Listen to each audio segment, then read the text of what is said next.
你绝对没有见过垃圾堆上天的房子。今天这个视频千万不要眨眼，处处都是惊喜。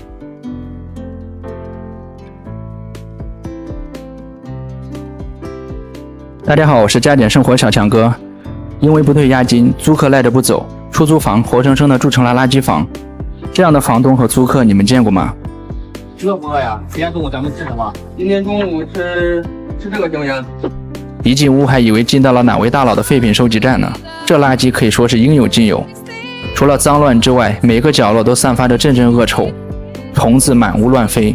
原本就不大的房间，除了床上有一点空地，整个屋子你能找到一块下脚的地方，今天算你赢。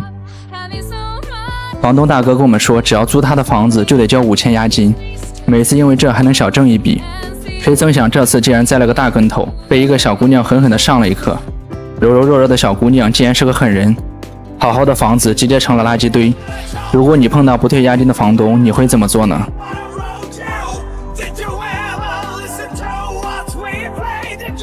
不敢想象，每天和一堆垃圾朝夕相处，小姐姐晚上是怎么睡着的？光卧室的垃圾就整整收拾了一个上午。说真的，从业这么多年，这样脏乱臭的还是头一回遇到。屏幕前的家人们，大家感觉用什么词来形容这个房子比较合适呢？看看原本脏乱差的房间变得如此干净整洁，会不会很治愈呢？看到厨房这么多外卖盒，小姐姐肯定是个十指不沾阳春水的人。以后哪个男人把她娶回家，是不是每天也要天天跟着吃外卖呢？怪不得从小老妈就教育我，找老婆不用找太漂亮的，只要顾家就行。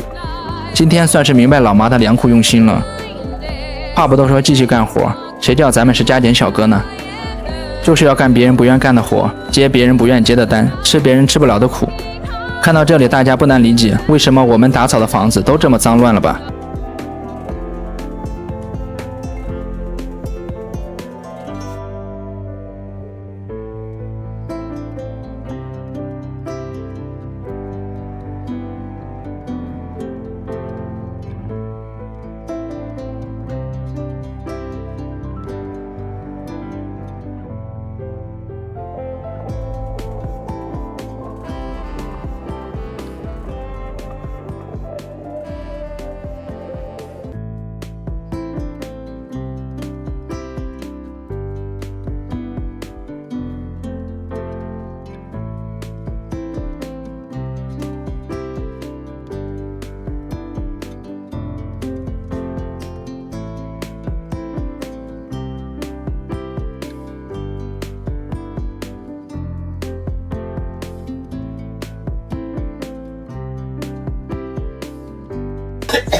受不了，换人。这个卫生间可以说是地狱级别了，3个小哥都扛不住了，最后没办法，房东面具都戴上了。这样的卫生间你能待多久呢？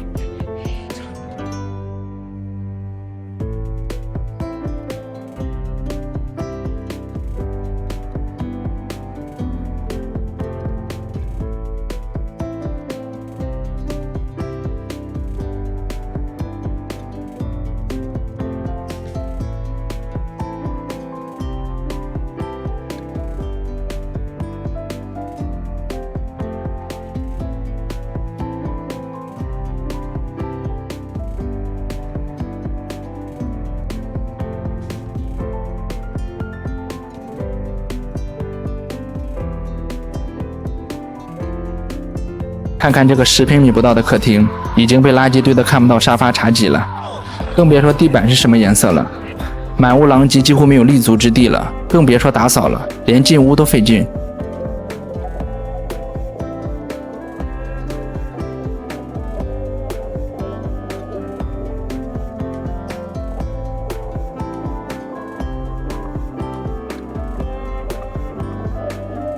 整个屋子的垃圾打包了满满一个客厅，可把小哥们累坏了。有没有细心的小伙伴们数一数，一共多少袋垃圾？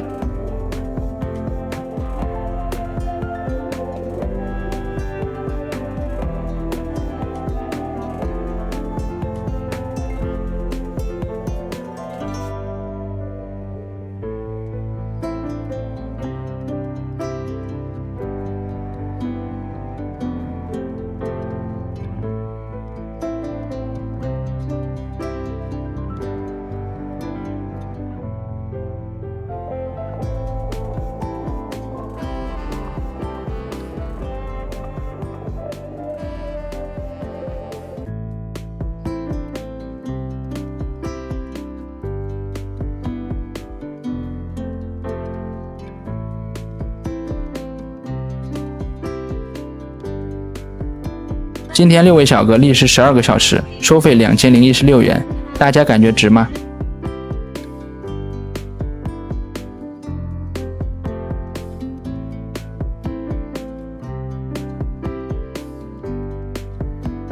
最后一起来看看房子前后对比吧。觉得小哥们打扫的还不错的话，不要忘了小红心哦。